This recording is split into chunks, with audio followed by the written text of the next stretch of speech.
How's it going, guys? It's Josh here. So DeepCool sent across their brand new Castle 360EX all-in-one cooler for me to check out, and despite the name not really sounding any different to the last one, there's been quite a few changes to the latest revision.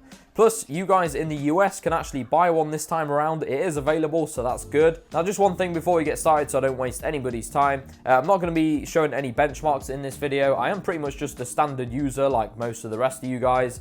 We'll be talking about my experience personally with how it performs with my overclocked i9, but yeah, if you're wanting like decibels and exact temperature comparisons and stuff like that, go watch someone else's video.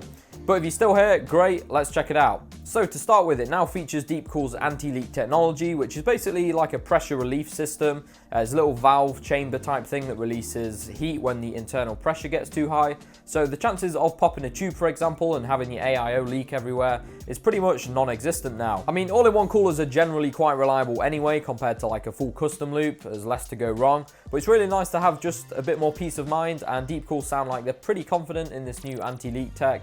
It's good to see some innovation. In the box, you will find the all-in-one cooler, 3 120mm fans, the mounting hardware, and then a few extra accessories.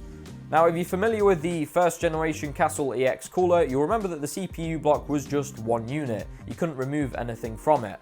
However, with the new one, we can actually unscrew the top of the CPU block, and it gives us access to a mirrored acrylic disc. The default installed one has the Gamerstorm logo on, but we actually get given a blank one too, which you can just leave as is, or put your own stickers or logo on.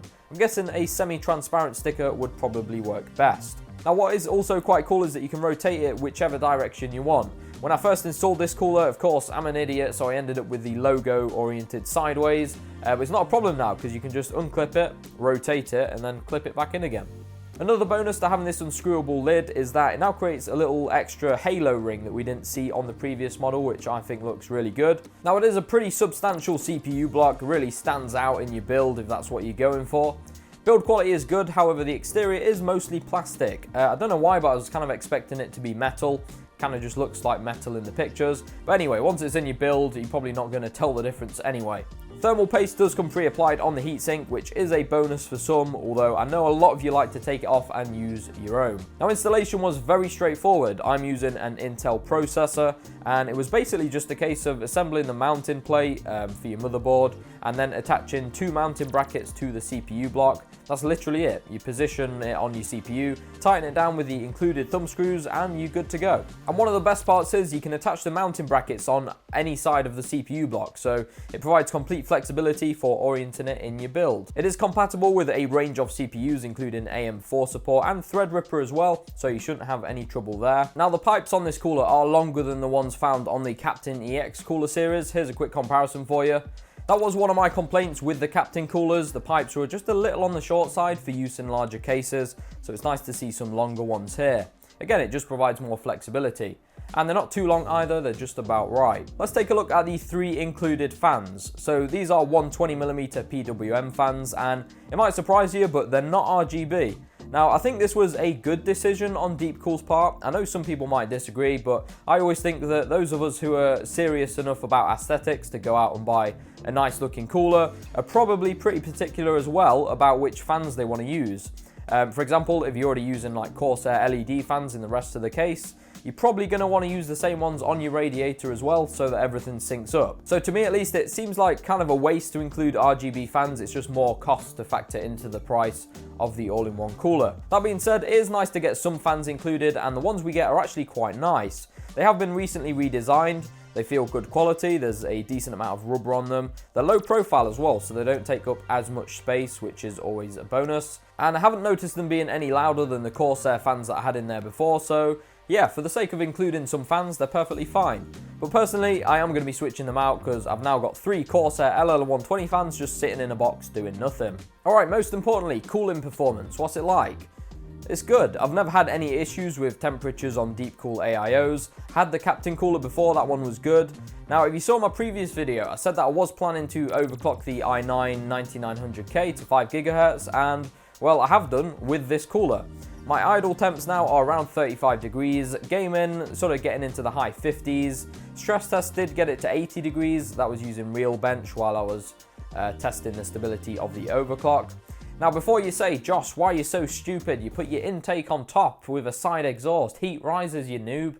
Yeah, I did think about that, and yes, it probably would be better for temps, but that would mean me having to mount the Corsair LL120 fans backwards for the side intake, and I just couldn't bear to look at it. I'd literally have to have thrown my PC out the window. Aesthetics over performance. Yeah, nobody says that, Josh. Anyway, finally, the RGB lighting. Now, the LEDs are individually addressable, and it does include everything that you need to connect it to your motherboard if you're planning on using AuraSync, Mystic Light, or RGB Fusion.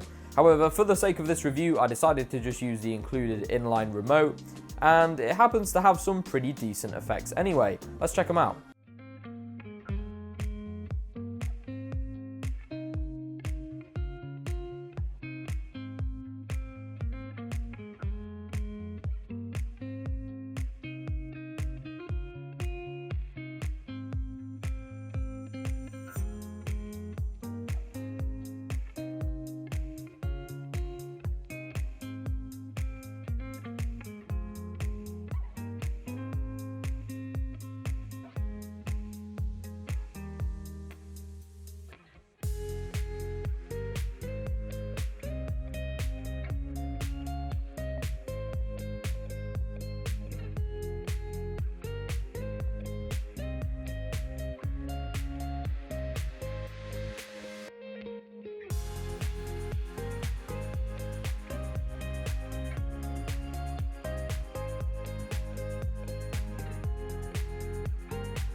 Yeah, so I mean, it's got a decent amount of presets, and you can change the speed as well. It already happens to have an effect that matches my color scheme, so I'm using that. So overall thoughts on this new all-in-one cooler.